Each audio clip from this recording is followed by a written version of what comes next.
it's been a true honor to be a part of this great city. And it's been a true honor to be a part of this great city. And it's been a true honor to be a part of this great city. And it's been a true honor to be a part of this great city. And it's been a true honor to be a part of this great city. And it's been a true honor to be a part of this great city. And it's been a true honor to be a part of this.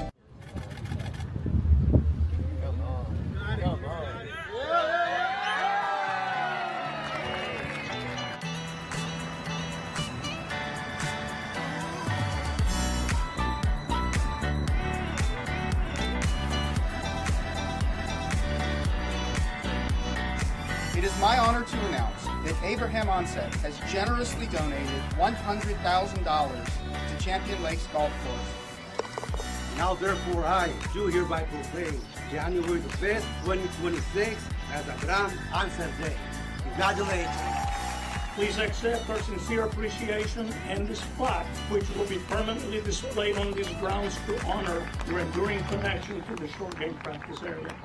First of all, seeing this many kids here was really cool. I was not expecting to see this many people, which was really nice, and the words and everything was quite emotional. Seeing them, hearing the questions they were asking me, I was like, wow, this community is really into golf. I was born here. I grew up in Reynosa. All my family, everybody's out here. Every time I get a chance, obviously we swing by and have a good time, and it's always special when I'm out here.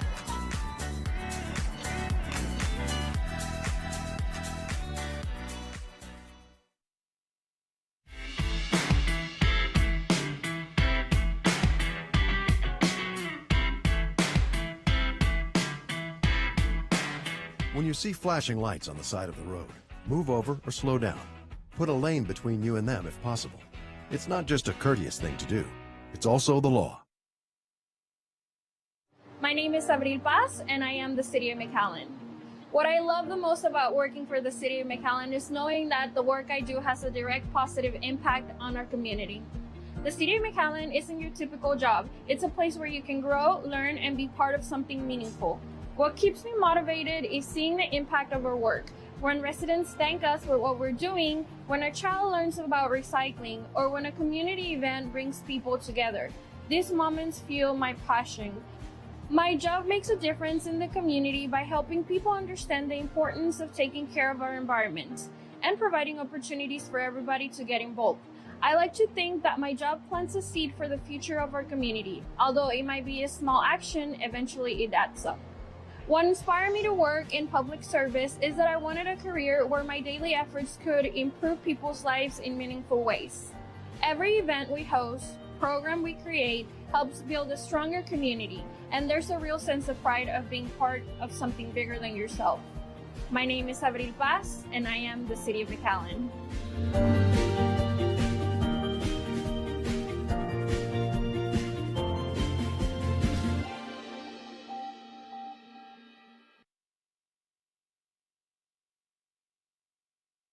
We're thrilled to have you here at this exciting ribbon cutting and partnership announcement with the Dallas Stars Hockey Club.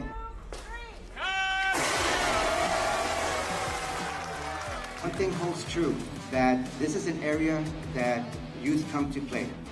And this pavilion is just another star to our sky. Places like this where kids can be free, they can feel community, they can be who they want. It's what it's all about. Where you can dream, where you can imagine. And dreams are made on courts like this. When evaluating which communities we can support with the greatest impact, McAllen really stood out.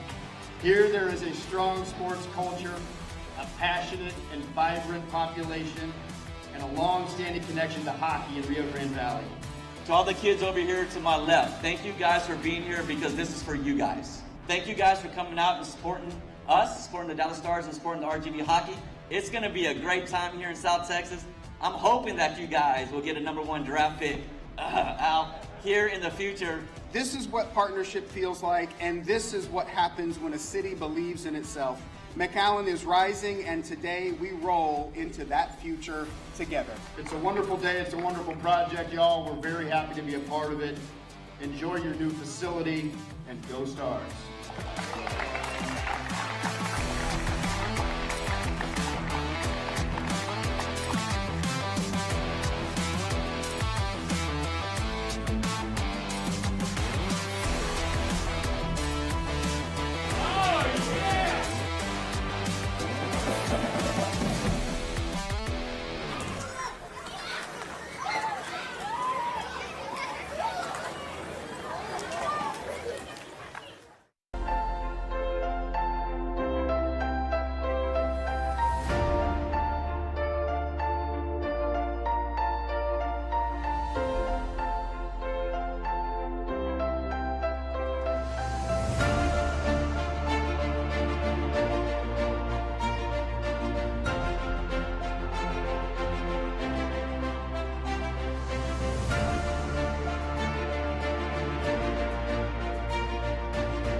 And now we move into a workshop of the McAllen City Commission held in accordance with the Texas Open Meetings Act.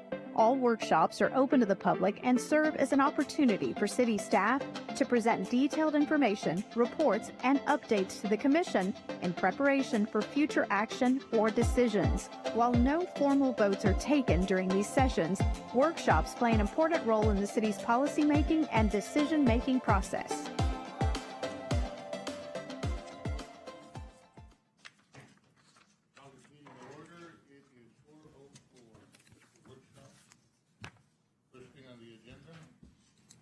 Any questions for staff, Commissioner? No, sir. No questions? Citywide rezoning. Commissioner, we had several questions about the progress this planning department has made in the UDC citywide rezoning, so they're here to give you a short update on their project. Good afternoon, Commissioners. Well, with the adoption of the UDC, it triggered the city-initiated rezoning. So some of the changes in city-initiated rezoning, of course, is the R1. In the R1s, of course, before we used to have the 50-foot lot frontage, and of course we had the 5,000 square feet. Now you're going to have the 45-foot lot frontage with the 5,000 square feet, and then your setbacks changed from 5 to, they were 6 feet before, now they're 5 feet with a 20-foot front setback. In the R2... With 20 feet front? Front. And back? The back is still 10. It's still 10. Yes. And of course, remember, we did go away with double fronting lots, so now it's just flat 10 feet across the rear setbacks. On the R2, this does allow for multiple structures on one lot, such as townhomes, duplexes, triplex, bungalow courts. Of course, they still have to comply with the lot size. So like with R2, of course, you do have the minimum lot frontage of 35, but if you do have townhomes, you can go down to 20 feet, but it all depends on the lot's square footage. The other difference on the R2 is before, when we had R2s, we had to have one roof structure. Now you're allowed multiple roof structures, and that doesn't trigger the fire sprinkler system. Up to how many? As many as it can fit in there, of course, complying with parking requirements. So no matter what, it's up to 4. So it can be continuous over 10,000 square feet? Well, depending on the lot, depending on how many units they're going to put in. So like right now, if they say they're allowed to do townhomes, double duplex, triplex, or fourplex, and that's the maximum in the R2. But then your lot will have to be bigger depending on how you're going to do your parking requirements. So of course, a lot of them don't want to do the alleys in the back, so that way they can just use the alley as access for parking, and they don't have to provide that additional 24 feet of maneuvering. They'll just have to, the alleys, of course, are 20 feet. So when you're going to have the parking off the rear, you're going to have the parking spaces 9 by 22, not 9 by 18, so you can have the 24 feet of maneuvering. And in the R2, fourplex are also part of it? Correct. Okay. And of course, on the C1s and the C2s, we have defined uses now. So before, you would have to read the ordinance and see which category would fall into. The main thing with the C1s and the C2s is now the parking requirements. So of course, restaurants used to be the square footage divided by 100. So now the restaurants are the square footage divided by 200. Now with the office and retail, they're all divided by the square footage divided by 500, where before, for office, it was the square footage divided by 200 plus 3. And then for retail, it was the square footage divided by 400 plus 3. So now they're all straight 500. So there's less parking. Correct. So it's still necessary to pass. Correct. So it's still up to the developer to provide more parking if they want to. Right. One of the main things is, of course, you have the Home Depot and Lowe's area where they have plenty of parking. It's just they don't use it all. But they were complying with parking requirements of our old standards. What about when they're abutting a residential subdivision? So no matter what, with a residential, you'll still, if you have more than 200 feet of frontage or with a neighborhood, you'll have to provide the CMU, 8-foot CMU wall. And you're still going to have to comply with their parking requirements, just you'll have to do an 8-foot CMU wall. Unless you have less than 200 feet, then you can do the 8-foot cedar with 8 columns. And of course, the UDC is now user-friendly, so with each particular zone, for the R1 zone, it tells you, okay, this is the lot size, this is the lot frontage, of course, the setbacks, and it tells you what all the guidelines are. So each little section will give you the R2 will also give you the guidelines, and then the C1 and further. So it all gives you a breakdown of exactly what the setbacks are and what the lot sizes will be needed. Of course, now we have the UDC table. So this table is really handy just because it starts on page 35. It gives you a direct as far as what is allowed and what's not allowed. And then on the far right, it'll give you the parking requirements. Of course, so if it's commercial, if it's office or retail, it'll be the 500. And if it's residential, it'll be the 2 parking spaces. Of course, now also in the R1, you have ADUs, so additional dwelling units are allowed.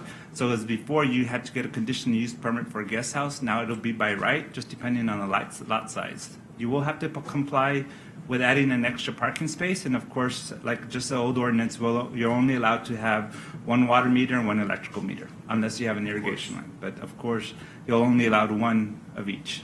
They're with the same setbacks, right? Correct. No? So right now, we have the total parcels in McAllen with the existing plats that we have is 53,485 parcels.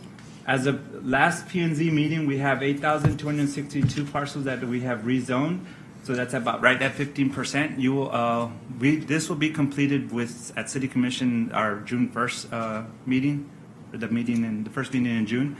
So this was as per our last P&Z meeting. So what does that mean to you? That it's going to take you? It's going to take us a while.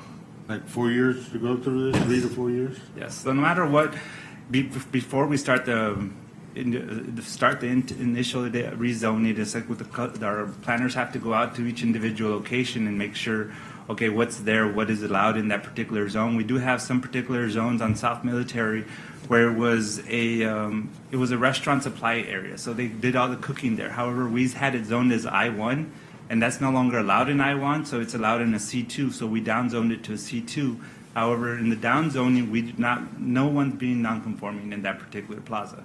Same thing with gas stations. Like right now, you're going to have one on the corner of Business 83 and Jackson. That area is zoned industrial. Of course, we're going to downzone it to C2 so that we can, the use will be, a gas station will be allowed and it no longer have to get a conditional use permit.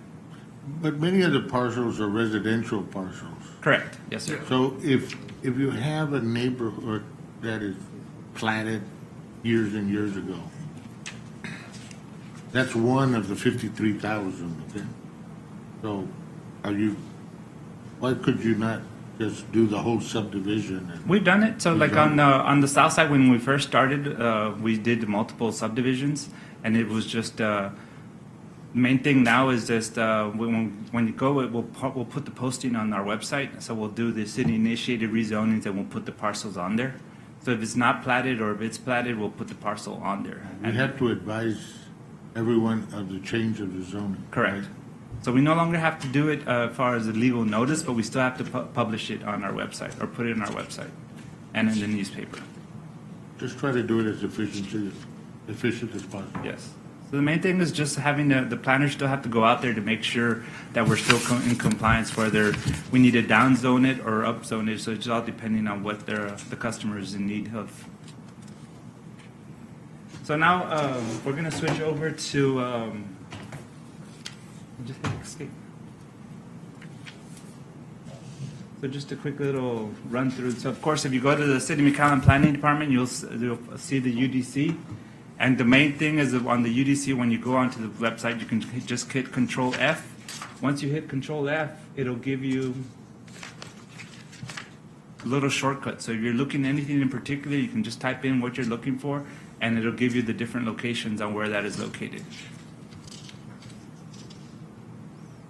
All right, for instance, if you're searching for a keyword, you can search it in the whole text. So you can search it and it will give you all the options, and then you can go one by one, or you can actually go to the table of contents.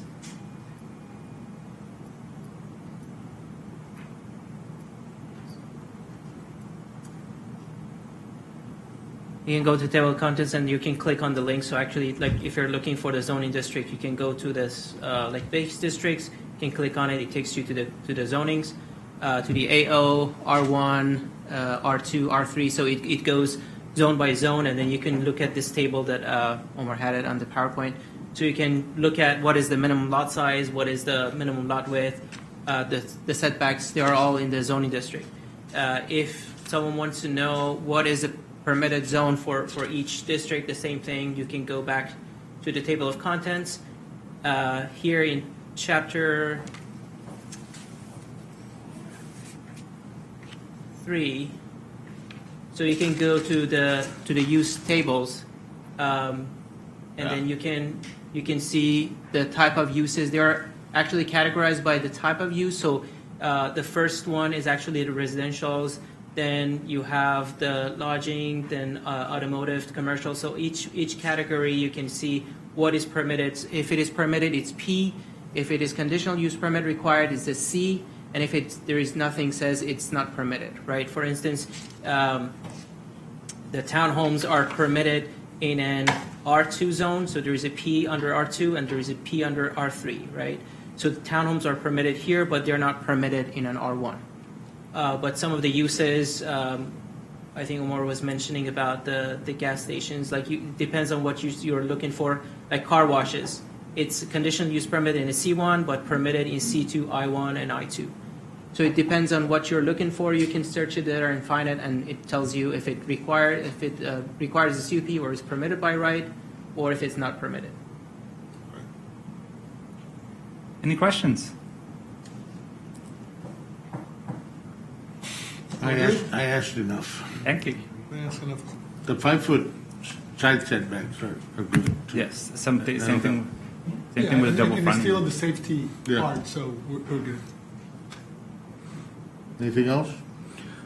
Thank you very much. Commissioner, the remainder of the items on the agenda can be, are eligible for conversation in executive session. So Recommend we motion? recess. A recess to executive session. This works.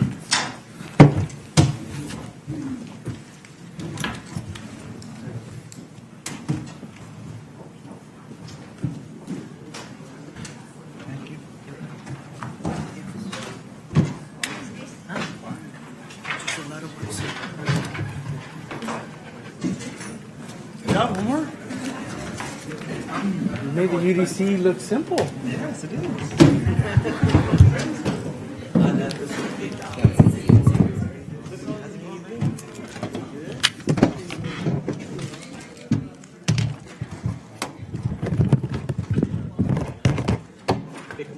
I didn't do that, Scarlett. That was not. Sir?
We're back from the workshop. Action of the workshop meeting be closed.